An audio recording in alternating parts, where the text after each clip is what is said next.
tools don't solve security problems. Security is really a discipline. It's a process and it's a discipline. And your point to tying it to lives, a lot of folks tie it to compliance. Tying it to lives makes a lot of sense. Welcome to the Industrial Cybersecurity Insider. In each episode, we dive into the world of industrial cybersecurity. Join us as we cover the latest trends, innovations, and practical insights as we talk with leaders and practitioners across the industry. Gear up and let's get into this week's episode.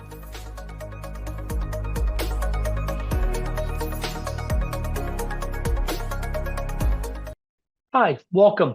Today with me, I have Tim Hoffman. Tim, why don't you go ahead and give the audience a little bit of background about yourself, kind of where you're from, what you've done, and why you're here today. Well, Craig, I'd like to first say thank you for having me on. I'd like to thank the audience for listening. I think I could say this best by saying I'm a little long in the tooth. I started in the Navy in 1969 with an entry into communications. I did networks back in those days. There were networks. I did sophisticated signals processing, offline cryptography work. I got a commission, and then I progressed through signals intelligence, communications intelligence, electronic intelligence, ECM, ECCM, all that stuff. Then I served as the NSA director of threat for 2 years, and that was the foundation that actually taught me security is operational and consequential, and it directly shapes mission outcomes. After the Navy, which was my first retirement, I was on the team that was designated by the Secretary of Defense to architect what's called the DITS cap. It was a security assessment framework that later migrated into DIACAP and later into the risk management framework for the DoD. After that, I directed 80 security programs at ITT. I've managed a large transitional group for the Space Launch Systems range, both ranges at Vandenberg and Patrick Air Force Base. I served as a chief security officer at Moore Health for nearly 6 years. I led security engineering at UCSF for 5 years. I've worked as a consultant for GRC for American Express and the Arizona Supreme Court. In each environment, whether it was military, industrial, healthcare, financial, or judicial, there was a reinforcement that cybersecurity is not, we call it cybersecurity now, we've always called it security. It isn't IT hygiene, it's mission integrity, and people's lives are on the line when you have something called operational technology or OT, something that people need every day and it can't be shut off. Yeah, no, that's an extensive background. And you're 100% correct. When you think of OT, you think of operational technology and the mission critical aspect of that, where human lives most often can be affected, whether that is chemical reaction, that is a saw, that is whatever the situation is. In most OT environments, it does have a physical aspect to it. So you're 100% correct. And that's, it brings a different level of concern and responsibility than that of, well, my email's out for the next 2 hours. I'm just going to go to the park and walk around. Interesting. Very, very interesting. One thing I did leave out, and I should mention, I spent 3 years on the midnight shift putting beer in bottles at Anheuser-Busch. It's not on my resume, but it was fantastic. It was an area where we actually had to look at PLCs and operational technology that shouldn't shut down because you would be losing a lot of money if the beer lines ever stopped. There are a lot of very thirsty people in this country and world, and that would have been a disaster. So I am glad that you oversaw that, and we've made it through it just fine. Nice. So let's do this. Let's talk a little bit about, and part of it is as you kind of walk through your background, your history, your precursor to what is today the CMMC. Let's call it supply chain management. Let's call it whatever, third party risk, however you want to address it, and the importance of that within the OT and in general, the cyber risk assessment. How do you see that playing today, and the real value of organizations that are trying to understand the weakest link in the chain that they have today? Wow. That is an amazing, well, no, that's an amazing question because my decades working on what I was told and know to be mission critical systems made industrial security, made OT security completely unavoidable. When I saw defense contractors treating CMMC as a compliance checklist rather than some type of operational transformation, which is what the whole point of this is, it's a cultural change, but it's more than IT. It's designed to help the culture understand the importance of mission critical. And manufacturers, any operational world, cybersecurity is operations. It's part and parcel of operations, and it can't be isolated from an OT environment just because somebody says, well, that's an OT environment, don't touch it. I saw a gap, and that gap really drives me to focus on critical infrastructure, so much so that I volunteered, crazy person that I am, in Arizona for the InfraGard. It's a joint venture between the FBI and private sector companies to improve cybersecurity. And I'm the designated communications sector chief for the Arizona InfraGard now. Oh, fantastic. That's a great role. That's important because the difference between there's a gap, and the difference is either not having cybersecurity or being able to do the job and seeing it not seeing cybersecurity as a barrier, but seeing it as an enabler to help the business get to where it needs to be. Does that make sense? Oh, absolutely makes sense. Yeah, and it's a critical role. Often organizations will have a designated person responsible. Well, whether that's the CISO, that's a CIO, that's a VP of IT, it's a whoever it is, title or not. It's often one person has the responsibility of security for that enterprise. What I would say is we so often in OT see, let's call it misalignment with that individual, because while they will often have responsibility, they most often do not have authority to affect any change within the OT environment because their background is IT related. Yes. Yes, you've nailed an issue. One of the ways I think though is that any C-level executive has to match the board, the executives, the investors, if you will, in some cases, has to match I'm searching for a word, the person who comes in that role can't be the king or queen of no and say, no, you can't have this, no, you can't have that, or no, we can't do this, no, we can't do that. The goal of that role is to figure out how to keep the business running, just like all the other executives in the business. And that role has to take on a shawl or a protection for the business to keep the business. That's the mentality. Keep the business running because it's so mission critical, and gain influence with all the executive stakeholders so that they understand. You don't sit down and teach IT to an OT crowd. That's not going to work. It's not going to play very well. At the same time, you have to adapt a way of revealing the risk in financial terms. There has to be a translation process. And I think when you make the jump from a security engineer or a cyber analyst or something into that role, you have to be able to show clearly how a risk could affect the business negatively. And then what's the probability of that? Meaning not just talking in raw probabilities, but how much certainty do you have that we can keep the business running after we get hit? Does that make sense? It's kind of like in the ship analogy. If you took a torpedo, would the whole ship go down? And I would say depends on where the torpedo hit the ship.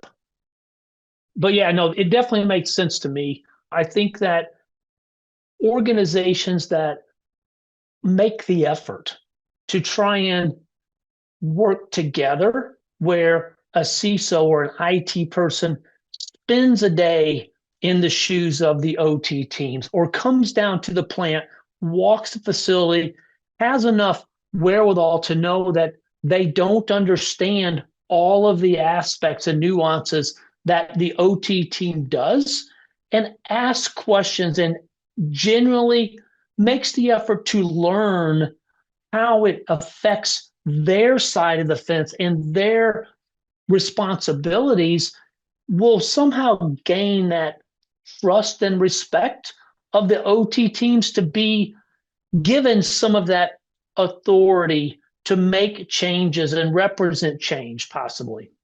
I think you just captured it. Leaders have to care about three things. Can we operate? Can we keep operating? Are we protected? And what does it cost? And as a leader, you have to take the time to actually understand outwardly what the business is doing, but you also have to take the time inwardly to understand what the business is doing. So you have to understand the business you're in. And most businesses are not in the cybersecurity business. They're in the business of making beer or making cars, or in one case where I was an assistant public works guy in the Navy, we had a water treatment plant that had to work 24 hours a day or it got really, really bad.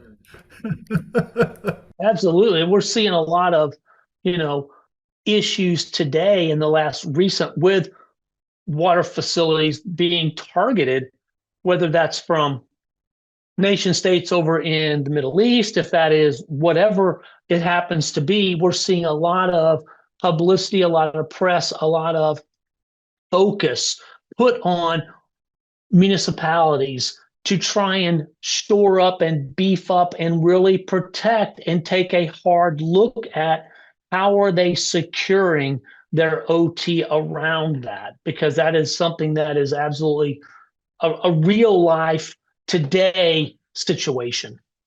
It's in the news. It's in the news every minute. And the question hits, what's the best way to communicate the risk? And it has to come down to cost. It has to come down to, can we operate? Can we be protected?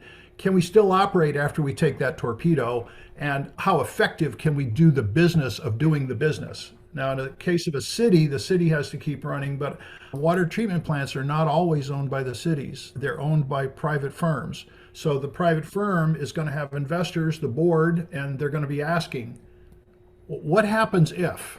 And you should, if you're a CISO, you should be bringing those items to the table in a tabletop exercise, maybe.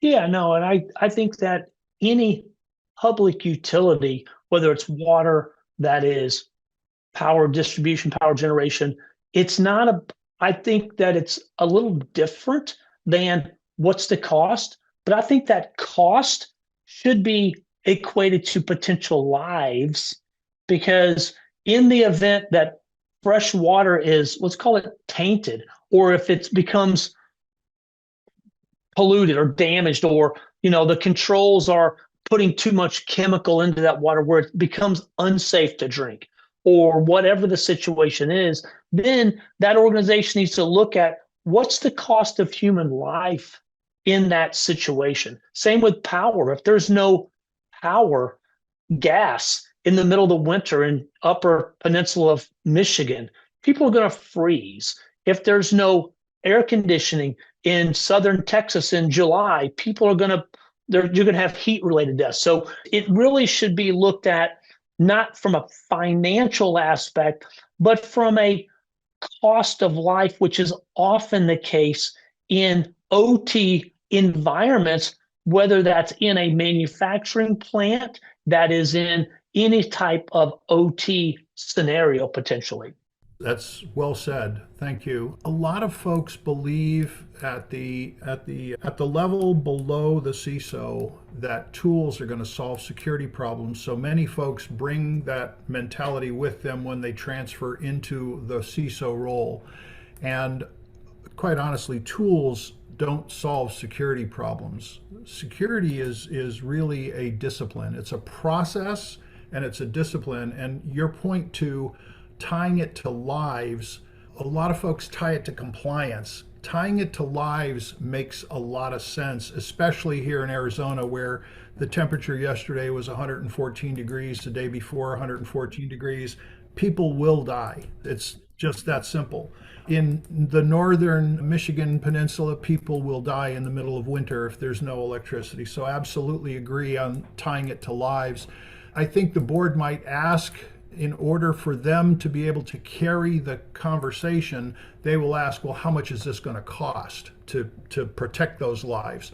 And I think that's where you have to be not a math genius, you just have to be able to be sure that you're detecting and responding to the real threats and you're conveying it in real terms that the board can consume. Yeah, I think that if you look at it in what's the cost, maybe the cost is in human life. And the answer is you can't afford not to do this. It really, when you think about it, I've got friends that are like, are we going on vacation? I'm like, I can't afford to go on vacation. They're like, you can't afford not to go on vacation. If you look at the aspects of how it translates to decompress from the stresses, look at it from rejuvenating so that you come back stronger and better and you're more creative and things like that. So there's a different way to view it. And it's just a different mentality. It's a very different mentality. I think a lot of organizations, not necessarily in the OT world, but a lot of organizations don't understand their value that they represent to an adversary. I think in the OT world, people understand they have to be always on, and their prioritization in the OT world is more effective than the IT world. I think that's a comparison that we could make. I would say true statement. It's like the technologies in the OT space don't allow for as much of the automation, meaning endpoint detection, meaning MDR, meaning a lot of those capabilities that you can run those agents on IT related devices. You can't necessarily run those on some of the PLCs, the HMIs, the OT piece. So it's not an apples to apples comparison. Yes, I would agree with you. I go back to that whole idea of security being a process, a discipline. It's not just patching something. And I think that the people who believe in the checklist are IT people, and they won't convert easily over to OT until they touch it, they feel it, they see it. Yeah, but when you look at security in general, I think that we as a society have moved past or should have moved past a check the box mentality because it's not getting us anywhere. And now that the adversaries are doing two things. One, they're using AI to their advantage to enhance and escalate the attack vectors more quickly.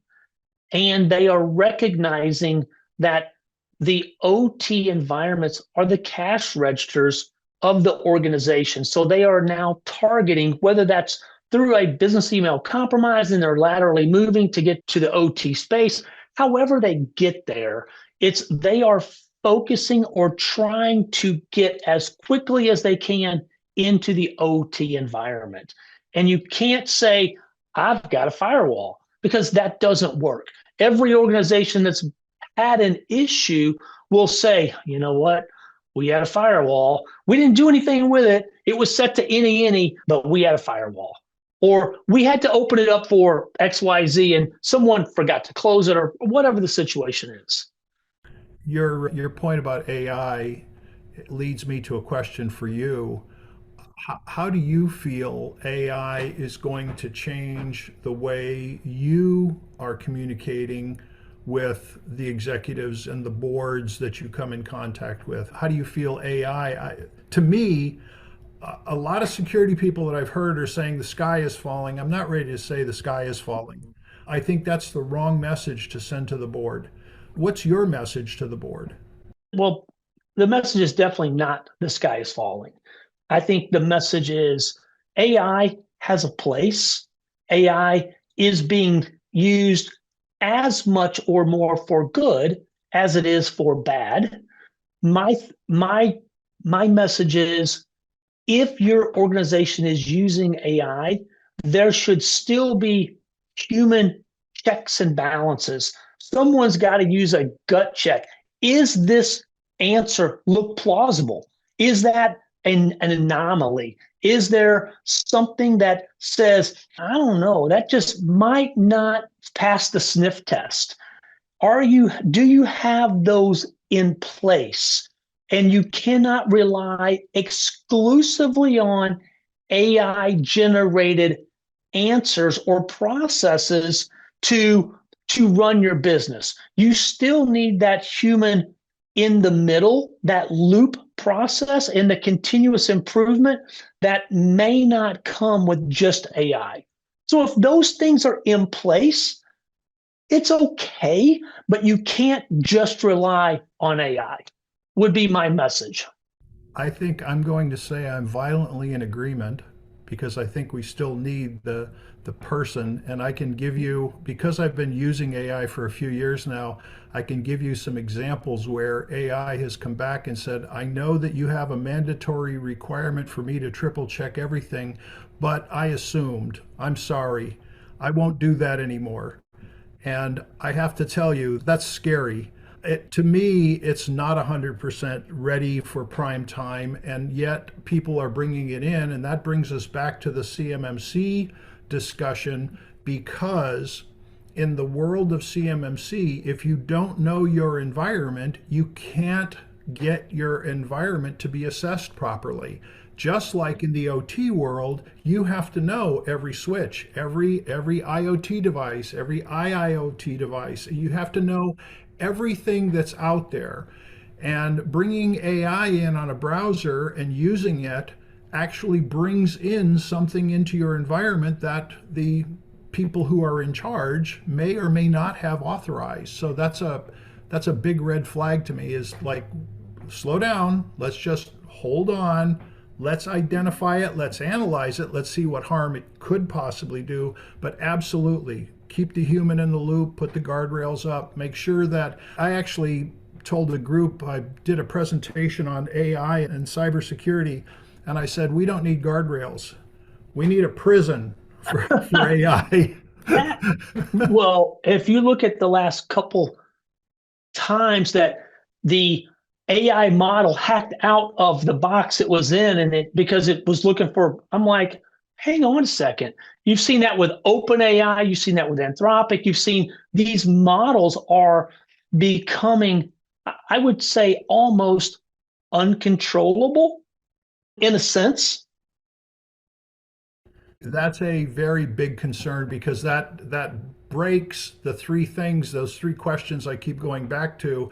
Can the business operate? Well, if AI attacks it, maybe not. Are we protected?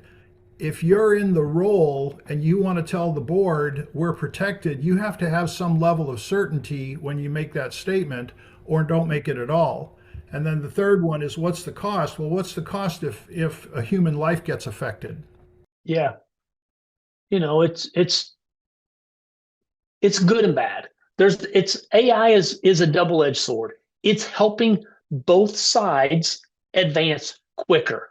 It's helping automate some of the responses. It's helping to create better playbooks in the event there is an issue, but it's also advancing the threat actors much faster. They are exploiting the vulnerabilities much quicker. What was normally a week, a day, a month is now minutes. They are exploiting some stuff almost instantaneously.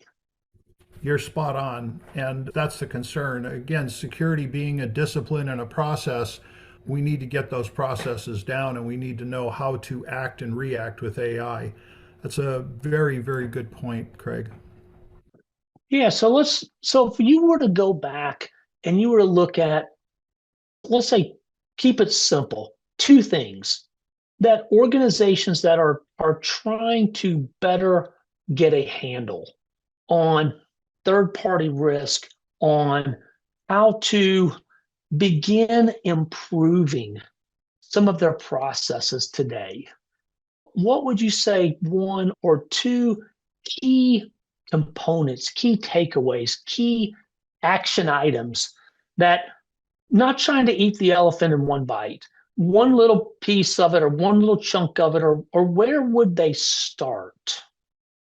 I think you've nailed it on the head. Where should we begin? Where is the right place to start? And define the processes that you have today in, not, I don't want to say excruciating detail, but define them to the level that someone, I think we can agree, McDonald's. When you go to McDonald's, you have standards. You have the food comes out the same temperature, everything's the same. Define your processes and then enforce that discipline over time, so that security becomes a process as opposed to a new shiny tool or more budget or I need 20 more people or I need this, I need that. Define the work in the business so that it becomes the process and then stick to it with discipline. Those are the two things that I think, process and discipline. And it sounds super basic, but it is a cultural revolution. It's so hard to have people, because they think as soon as you say the word cybersecurity, we've made the whole world too hard. People roll their eyes into the back of their head and say, I'm done. I'm out. I'm going to tap out. It's got to be made simple. You look at, and I agree with the methodology that you're saying, is it's got to be where people, it's comfortable for people. I look at the training for kids. Look at what they do for children that are in elementary school through middle school, from a fire drill to a tornado drill, depending on their location. They practice it monthly. They go through that routine. If it's not culturally drilled into the organization to all of the different levels, they're not going to do it. If I were to walk into an organization and I don't want to start at the top, I want to start mid-level down where they're in the trenches. And I would say, let's take a pause for 5 minutes and let's pretend that you just had a cyber breach. What's the first thing you would do? Most of them would be like, I don't know. But they're the ones that would be dealing with it. It wouldn't be the executive team, because they're not getting the information until the phone call comes to them. But if the first person doesn't know who to call or what to do or how to react, it could be hours before that message is communicated to the right team. But if they practice it for 30 minutes once a month, and you were to walk in and ask the same question, it would be a different response. I agree with you. I just read an article where they said that you should have enough people on your incident response team so that in the case of a breach, someone could leak it to the press. However, you should contain that incident response team to the people who actually need to know, because we tend to overshare. And you just nailed it so perfectly. It's the school drills. It's the kids who stop, drop, and roll. That whole idea of you're in an OT environment, you need to keep the process consistent. And you need to be able to assemble an incident response team where maybe everybody knows what to do in an incident, but you keep the team small enough to actually respond to the threat that's happened, the breach that's happened, the problem, if you will. Yeah, it's got to be as basic as safety on the plant floor. You got to think cybersecurity digital safety. You got to think this is no different than everyone knows where the big red e-stop button is. Everyone knows the drill if the ammonia starts leaking out of the refrigerant, and then where to go, what to do. It's got to be that simple, and people need to understand it. It can't be this mystic mystery portion that no one knows what to do. So I don't get to put on a wizard hat and have a do. long beard and wave a wand and say this. You do if you want. No, I don't. I want it to be simple. I want to simplify it for people because we use so many big, complicated words, and all we're trying to do is protect the information, protect the business. That's it. We're trying to keep the systems running so that the systems can produce the effect that they're supposed to be having, which is giving electricity or passing water or whatever it's doing, keeping a hospital operational. Those kinds of things are critical to our environment, to our entire society. Yeah, there's three legs on the stool: people, process, technology. The people and the process are the critical portions, and the technology is designed to augment and support the other two. But without the first two, the technology means nothing. What a great conversation, Tim. This has been phenomenal. I appreciate your insights, your guidance, and hopefully the audience has gained something. Any final parting things that you think make sense? I simply want to communicate my thanks to you and to the audience for taking the time out of your day and out of their day to listen, because I think everyone on the planet is tuned into the word cyber. We just need to tune into the word process. We need to tune into the word discipline. We need to focus on OT as the lifeblood of what this country needs. And yes, some of those systems are pretty old, so we need to think about, what can we do to protect them, to protect the information, and to protect the company. Yep, no, great parting thoughts. It couldn't have been said better, because as you know, and most of the audience knows, a lot of the controls that they're dealing with could be 15, 20, 30 years old, and you can't just go in and turn it off and patch it and expect it to work again. Craig, thank you so much. Yep. Thank you very much. Great conversation. We appreciate it. Thanks for tuning in to the Industrial Cybersecurity Insider. To stay up to date with our latest episodes, be sure to click the follow or subscribe button now. And if you found this podcast helpful or have a topic you'd like us to discuss, please leave us a review or let us know. Thanks again for listening. See you next time.